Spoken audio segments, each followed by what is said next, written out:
So just start with the thought of your face blushing, maybe an image of it in your mind, and then just say whatever comes to mind.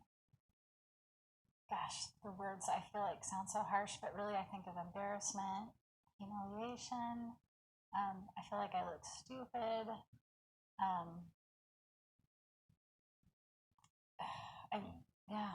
Those kinds of things. Pretty harsh things. If you go back in time, starting now, but just go way back as early as you can, you think of humiliation, embarrassment experiences where you maybe first started having that kind of flushing? You know, it probably was when I was in college, and there were people that would say, "Oh my gosh, your face just turned red." And I actually had someone that I worked with that would say to me, "Oh, I just love to embarrass you and watch your face turn red." And I can remember that I hadn't been that aware of it, but then there was just something that it just started, the awareness, I think, it just started happening more and more often. Yeah. Back in college, it was an early time and you remember it. Can you remember a particular time when you flushed and what was going on then? When I was in high school and the teacher would ask a question, I would feel fine answering a question and speaking up. And when I got to college, I wouldn't, because I was afraid my face would turn red. So it's just that I'd be in class and I would feel like I had something to contribute, but I didn't want to talk because I thought it would draw attention to myself. My face turning red. Yeah. What might you have said that would make your face turn red? I don't know. I wasn't really worried about the content, but I think that just talking in a group, I knew it would turn red, and the idea of it turning red and people thinking, "Gosh, look how insecure she is, that she can't even talk without her face turning red." I just didn't want to deal with it, so I sort of quit talking in class, And so we started with what causes the flushing or the blushing. And it seemed like that was related to some things in college and people bringing that to your attention. And as you focused on it more and more, it seems to have gotten less and less in control. Would that be right? Yeah.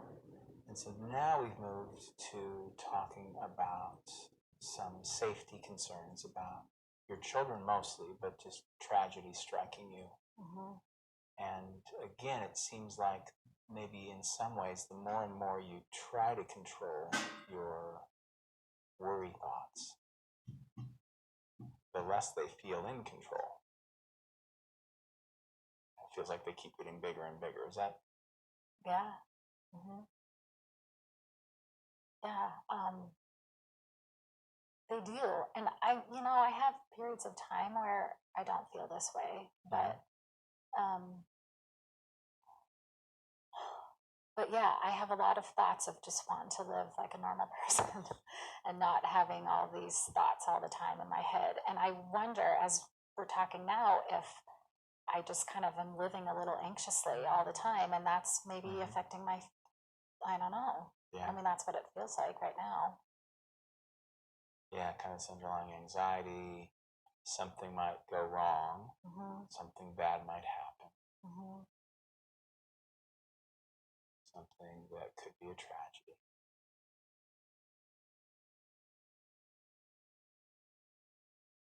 The first thing you think of is the car accident sort of thing, and what else? What other kinds of tragedies or just even small bad things might happen?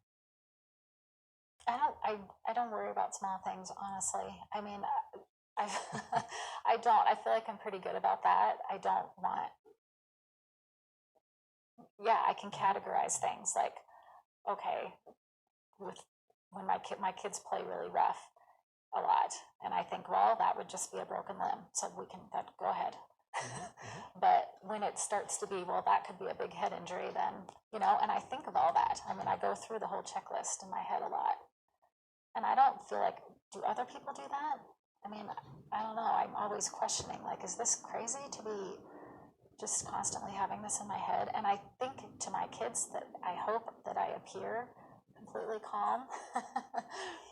That's how I want to appear, because I don't want to put this on them. But you'd like to have it in your head less. Whether other people are crazy or whether it's crazy or not, you'd like to have it in your head less. For sure. Yeah. And what kinds of things have you tried? Well, I always think about, whenever I'm challenged with something, I always think about the worst case scenario, and I believe completely that I can handle anything.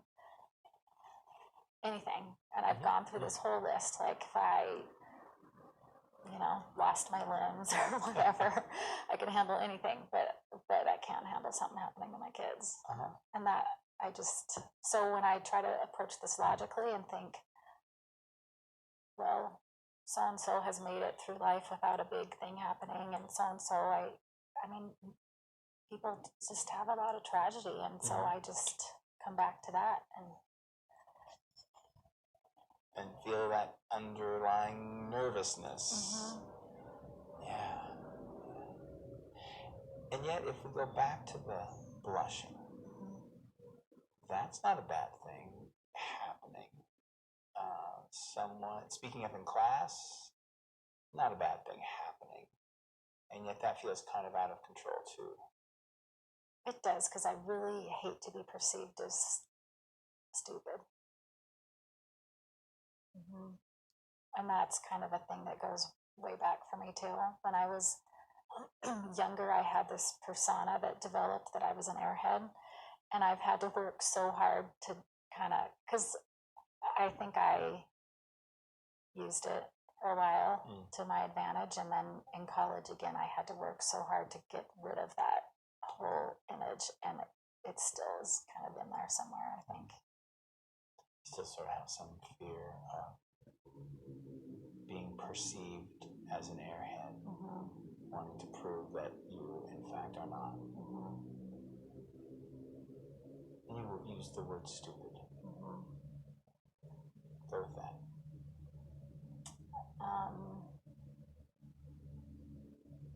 I don't know. I really value intelligence, I guess. I value it a lot in other people, and I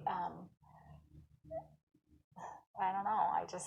I hate that I let myself have that persona for so long. It really bugs me. I feel like I could have done other things with my life if I hadn't gone without it so much. What's going on to make that seem like a good thing then? Oh, I don't know. I don't know. I mean, people gave me attention and laughed, and I don't know. What kinds of things did you do?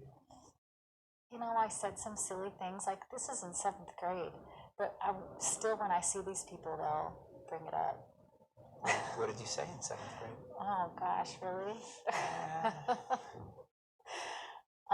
There was something about a pen that had a calculator in it, and the battery died on maybe it had a digital clock in it, and the battery died, and I didn't think the pen would work anymore because the battery died. And it was just a split moment thing, but everyone laughed and thought it was hilarious, and I think that's kind of when it started. And so people still, 30 years later, oh, do you have a pen, Sarah? And I can laugh. I mean, I am totally fine laughing at myself. That's not the problem. It's just, I just don't want that identity that I'm dumb. And you kept it for a while. Like a long time. Yeah. What are some other examples? Really? Another one that comes to mind is someone told me that their aunt had had a miscarriage, and I asked her if the baby was all right. So, because I just wasn't, I don't know, but that was just a dumb thing to say. I didn't mean to say that, and so that's another thing people bring up 30 years later.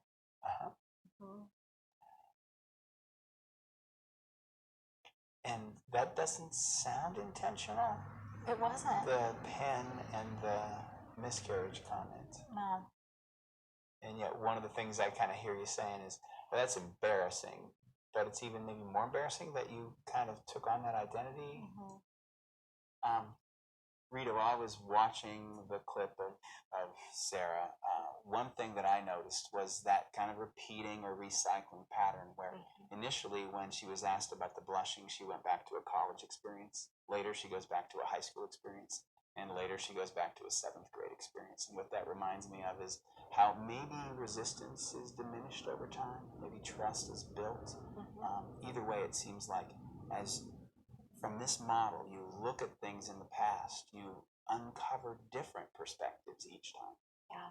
One thing I noticed during the session is you asked her what she had done before, which can kind of sound behavioral, actually. Right. It might also sound solution focused, but the reason for asking that is to really sort of glimpse or study her pattern of trying to resolve the problem herself, because that's important to the psychodynamics. And in addition, I felt the impulse at one point, like maybe I should have asked her, what do you think I think of you? Which would be a question that's very psychoanalytic because it kind of pulls for the transference that might be happening in the session between Sarah and me. Which maybe would have worked or maybe would have been a little early for that kind of reflection. Absolutely. Yeah.